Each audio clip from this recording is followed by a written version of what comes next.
a big enthusiast for Mars and basically anything in general. So I'm going to start with this because let's brighten it up a little bit. Tell me if you know this tune.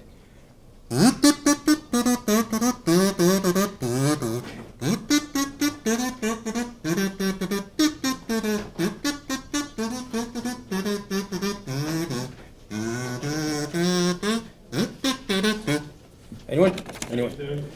Star Wars? Cantina? Sorry. So, yeah, idle hands. What do you, the speech is basically life on Mars, but what do you do? Yours, mine, everybody, whoever, all the scientists that we have here, all the engineers, what do you do when you're bored? Here on Earth, we can go out for walks, we can basically destroy things, we can make things, but basically I'm wearing blue, most of you are wearing some other color. That's what we should take up with us. That's the important part, is what makes us as a person, as a human that says, I don't care where I live, but this is me. This is who I am. This is the most important thing I could ever think of. Let me see if I can find the right one. Food. This is my family's recipe for some bread. All right. Now I was making it a few days ago, and the whole science that goes into making bread is here on Earth. We don't know if it's going to work. How long will it take yeast to rise? How long will it take the eggs to thaw out? Assuming that we can get these things there, but once we do, that is the creativity of a chef. That is what a great cook can do, is take this little piece of paprika, this little piece of spice or whatever, and put it with this type of meat and pair it with this type of wine. All of that is here on Earth. But why not also on Mars? So what do? We as humans, we write poetry. There's the food aspect. So we sit around and we enjoy conversation. We don't all eat the same food. It's great to have a meal together, but we don't all like the same thing. And that's what I want to take. That's the part of life on Mars that we don't get to do, or we haven't thought of. The science behind it all, I get it. And trust me, it's difficult. And that's part of the creativity too.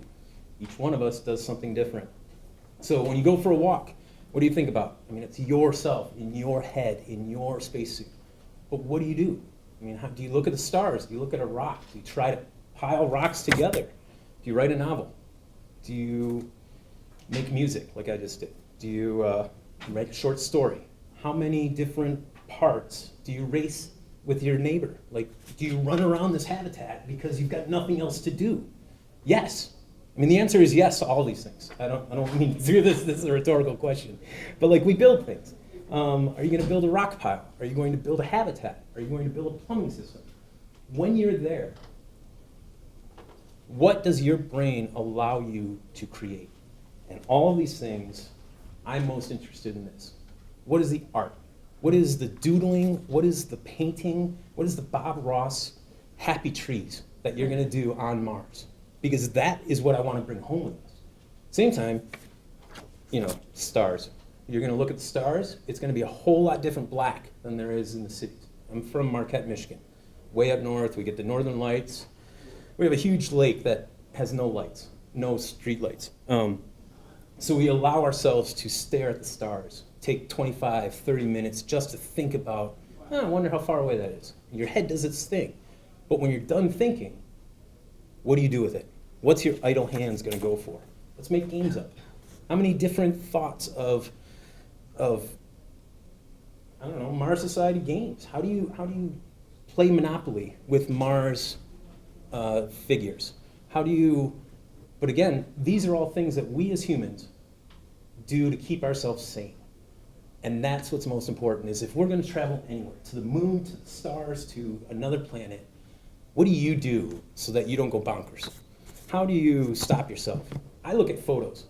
I have a bunch of friends, a bunch of family who, now with Instagram, we take photos. I love taking photos. That's my creativity. That's where I turn and say to my head, this is a problem. Well, don't solve that problem. Solve this thing first. Maybe it's cleaning. Maybe it's cooking. Maybe it's writing a short story. Maybe it's writing a poem. But eventually, you come back to that problem and you have a solution. And that's where I see life on Mars as being important is that we remind ourselves, it doesn't matter where you live, it doesn't matter what you do, it matters that you're there. It matters that you make yourself the element that has never been in that place before. Bring the culture with you, bring your clothes with you, bring your instruments. This, I hope, stays on Mars. And I would hope we would have a Mars symphony in 50 years. I saw a poster about 50 people on Mars. But again, why not? What do you do for 8 months? You've got 26 months of a transit period, if not cycle period, but like, how do you keep yourself sane? You can't just walk out of your friends and say, all right, I'm going for a walk, see you, I'll be back. You're gonna be in an environment where you need an exact amount of oxygen. You need an exact amount of light source. All of those things that lead into how does your brain cycle through it and say, you know what, I do need to go for a walk. I need to go for a walk down there for 5 minutes, turn around and come back.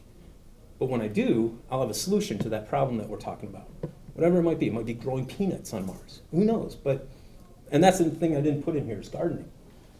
I know technically we can't garden yet in the environment, but what if that's the cycle in your head that you think about and say, I think lettuce would go great there. I've seen crops like legumes grow in something like that. Let's try it. To me, the most important thing about human exploration is the human mind, is how do we, as humans, because we're all different, keep our diversity? How do we stop saying to ourselves, hey, you know what, he's got a blue shirt on, I want to wear a blue shirt. He's got a uniform on, I need to wear that uniform. I'd hate to see a whole Mars base full of everybody wearing the same color clothes. That would annoy me to beyond belief. Seeing their same color rooms. I mean, each one of us has an apartment or a house or some sort of dormitory that we have stayed in our lives. What did you do to make that yours? And that's what's important about going to Mars, because you're going to leave it there. I mean, that's the most important thing. If society breaks down and we blow each other up, when you're on another planet, you're going to see a kazoo, and somebody's going to go, I wonder what that sounds like. Or an alien's going to come by and go, wow, look at this saxophone. I don't know how it sounds, but maybe we'll play with it. Same time, you, being an astronaut, going to another planet. Maybe you've never played a saxophone before, and that's the first place you play it. The point of all of these creativities and all of this human exploration is that we have evolved to be who we are today, to wear the clothes we have, to listen to the music we have. If you don't like hip hop, it doesn't matter, because it's something that humans have created. Do you want to carry it on with you? Maybe not. You know, maybe shag carpeting shouldn't go to Mars. But at the same time, why not? Why don't we make a disco room? Why don't we make a 40s room? Why don't we make a 1920s room? These are things that we're not just taking ourselves and exploring the science of another planet. We're taking ourselves. I mean ourselves, our full-on human existence is about to leave the planet. What will you take with you? And to me, the most important thing are these two things: bread and music. Other than that, I can put my mind to anything and find a solution. These two things, I'll let myself just relax and need the bread and settle into just, that's something to do. Idle hands, it's the devil's playground. But again, our brains tell our hands to do something. So when you go and you explore, even a vacation, you don't leave yourself behind and say, oh, I'm going to go to Rome and do what the Romans do. You're going to do what you do. You're going to have your clothes, your music, your preference for food. That's what's important, because that's what keeps you sane. If you really boggle your mind and say, oh, I'm never going to touch that because I don't want to go explore India without taking my steak with me, then you're never going to experience it. But at the same time, take it, bring it with you, introduce somebody to it. The medium itself is sometimes the most creative part of our society. And in that sense, I would love to see the diversity of planet Earth be represented in more ways than just here's a rover from China, here's a rover from India, here's a satellite from the US. These are the people that make those things. That's what I'm interested in. That's what I care about life on Mars. The science, I love it. Don't get me wrong, it's problem solving at its finest. But it means nothing if we're not going to take our own sanity with us. So, sorry, it's only been 15 minutes. Trust me, I've been doing this out in the woods, and 3 minutes in the woods is a whole lot longer than 30 minutes up front. So if anybody has any questions, I'll clean up after myself. But please, I'm interested. This is the first time I've been to one of these society events, and I'm really impressed. I'm really happy that humans have been able to, that humans have been able to say to ourselves, 60 years after flying to the moon, what can we do next? How do we do it? Well, we need preservatives in our food. We need to not have live animals flying through space. Well, great. We've done something like that. Now what's next? Thanks. I was thinking when people from Europe trekked across what is the US today, they had to leave behind some of the things that they had in Europe, but they took a lot of stuff with them. So do you sort of see a parallel with that? I do, and I see it in the sense of, in America we created music based on the interaction of everybody else. We have jazz, we have the banjo, we have horns and saxophones. In that sense, we created our own because we had the melting pot of everybody else. That'll happen again, won't it? To the extent, yes, and I'm curious though because it might take a lot longer than we did come to the Americas. And I say that only because we don't have the freedom of walking outside. You're kind of stuck with the group that you show up with, and you're. But as far as human civilization goes, in 100 years, I could see Mars culture being a whole different entity than any one of the elements that put them together. You might fly out of Florida, but at the same time, Mars itself is going to have. I was just watching earlier. You got to create a culture. They will have their own setup. They will have their own style of how to think, how to react to things, and I'm interested. I really am, because if you've got a kazoo up there, how does that evolve? What's the airwave like? And that's what really interests me, like the instrument side of things. If you're going to blow through a horn, here on Earth we've got a certain pressure, we've got a certain gravity, we've got a certain airwaves. But what's it like on another planet? We haven't quite simulated the isolation effect. Well, but at the same time, how different is that sound then coming out of that? And again, we don't have microphones on Mars, so I can't really tell you that it's going to sound a little lower or a higher pitch, and that's what I'm interested in. Those are the solutions that when somebody says, "Hey, you know what? I wonder what that sounds like. I wonder what that looks like." You can only do that by being there, and that's what I'm looking forward to, is the culture mashup that's going to happen. Happens in similar ways, because when you're on a boat for 3 months with 30 other people going in one direction, like across the ocean, a lot of discussions happen, and that's why Jamestown happened. That's why each different colony had a different culture behind it, a name behind it. You don't get St. George County from somebody from Italy, that kind of thing. Sorry, sir, you're in the hat. Sorry, gentlemen, sorry, you had a question. Yeah. Well, interesting choice of things to take to Mars, a kazoo and a slice of bread. Mm-hmm. Because members of my family have been declared gluten sensitive. Oh yeah. And I'm not saying this is just you. And I know you want to take more bread. You're using a symbol of food, right? Well, the chemistry of that food, yes. Chemistry. Okay. Well, it's part of chemistry of the glutens and everything is that it forms a biofilm. And so this on Earth, this is an opportunity for opportunistic parasites to take root inside our intestines, like candida and things that grow out and influence our brains. Mm-hmm. So the point I'm coming to is that we're already in a situation of adaptive radiation, because we're allowing ourselves to be mutated by organisms who are taking us over. And so that process, and we can modulate that process, is what I'm talking about tomorrow, 2 o'clock. Okay. We can model, you can either accept that process and let it take us where it may, or we can take over that process ourselves with control ecological life support systems and put just the little guys there that we want there to modify us for whatever we want to become. I think I know where you're going with this, and I've had a few thoughts. I'm afraid of being too human. Yeah, me too. And that's what I mean by if we try to manipulate what we have as individuals, as a group. You know, if you're to say, hey, this is my butt, my belly, gut,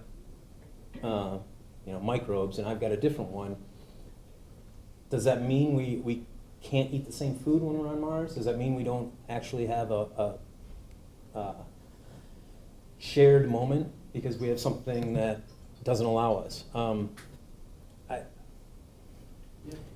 I'm really terrified of us isolating ourselves to the point of science being, this is the DNA only of going to somewhere else. Maybe it is the gut bacteria, because maybe when we do put it out in the Mars, soil, and we just say, oh well, forget it, it's gone, like we do here, maybe it'll grow. Those are the things that I'm interested in, because we as humans haven't seen it. Because we haven't actually experienced it, and that's where our individual, your experience and your family is a lot different than my family. Case in point, Fred. So if I don't see a problem and you do, maybe you have a solution that I would never have even considered. And in that sense, I'm looking forward to seeing what the diversity of each individual brings, because maybe rice is something that comes up. Maybe a jar of paprika is what we bring up. These are the individual, yeah, basically, I mean, that's it. Like, the individual preferences is what the diversity that we need to bring with us. I'm afraid of making us all this perfect project A, and then we forget about C, D, E, and F. Which is what we have here. Which might be E and F, might be the one that solves the problem of A that has never experienced it. At the same time, this is a long thought. This isn't 10 years from now. This isn't the first 5 missions that go to Mars. This is a continual, everyday. I would love to have the Martian Settlement call up Earth and say, hey, guess what? We need 18 pounds of flour, please. We need 25 pounds of rice. On the next shipment, make sure you have 6 posters of all the fancy monuments out in town, or out in the world. What will make our life livable? It could be food, it could be art, it could be, but the personal preference is what we need to take with us, more than just the engineering expertise or the robotics. We need to remind ourselves, some of us wear shorts, some of us wear shirts, some of us wear hats. We shouldn't all have to wear the same blue, orange, and white jumpsuit when we sit on, I mean, maybe, great, maybe when we're sitting on the airport or sitting on the rocket at the launch spaceport. But once you get there, what will you put on? What will you make yourself, what kind of music will you bring with you? I'm thinking hard drives full of music is just enough, but it does nothing compared to making your own. I can listen to somebody else, I can watch somebody else's art, but unless I make it myself, I've done nothing. Yes? Yeah, I find kazoos very annoying. Yep. But you consider playing a triangle instead. All of the above. All of the above. The point is, this fits in my pocket and I know how to play it. Did you watch The Martian? I did. They took things along that interested them. Here's what I took. This is what really, my takeaway from The Martian is the only thing that kept Matt Damon alive was their personal effects. The potatoes, the cross, the music. Anything else was already set there and will already be there, and it was there when he left. But at the same time, the only thing that kept him sane and the only thing that kept him sustainable was the personal effects that they brought with them. I thought that was a big I takeaway thought from that his movie. accomplishment of being the best botanist on the planet was pretty. It is, and that's what I mean. Like, there's goals that we all have to reach, and there's mysteries that we don't know yet, and that's where the personal aspect of, man, you wear the weirdest clothes, but you know what? You know exactly what's going on with that soil. That is what humanity is. point of excellence is to say to yourself, I know what I'm doing, and I'm comfortable doing it because I like what